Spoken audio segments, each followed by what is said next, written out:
Bonjour et bienvenue sur le site apprentissagevirtuel.com. Dans cette leçon, nous allons introduire la notion de requête paramétrée.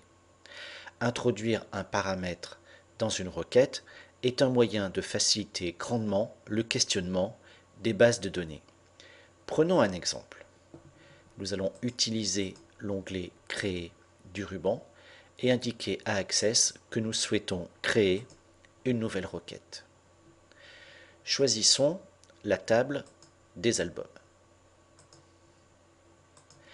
Nous allons sélectionner les champs que nous souhaitons voir à l'intérieur de notre réponse. Ici, prenons par exemple le numéro d'album, le nom de l'album, le nom de l'artiste et la notation. Nous souhaitons faire une requête très simple en fonction du nom de l'artiste. Par exemple, si dans le critère nom d'artiste, je vais mettre la valeur Sting, lors de l'exécution, Access me retournera bien la liste des albums dont l'artiste est Sting. L'inconvénient de ce système est que lorsque je vais vouloir obtenir la liste des albums pour un nouvel artiste, il me faudra retourner à ma requête pour en modifier la valeur. C'est à ce moment-là qu'apparaît l'intérêt de requêtes paramétrées.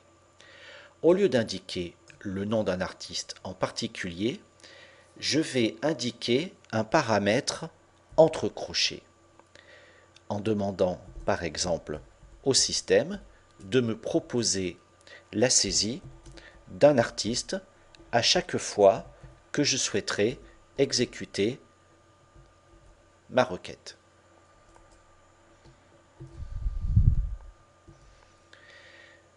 Faisons un test.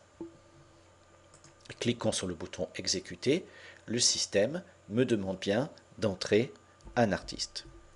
Ici, je vais réaliser la saisie Sting et cliquer sur le bouton OK.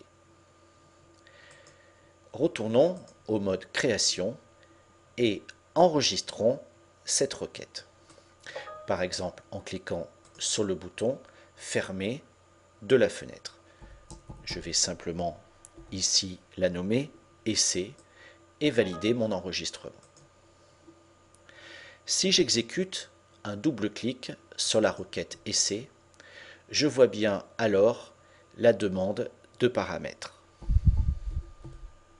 Remettons la valeur Sting.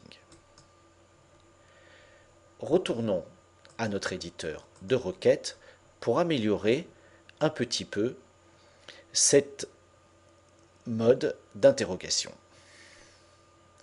Par exemple, nous pourrions, à l'aide de l'opérateur COM, ajouter des caractères joker de façon à faciliter l'interrogation.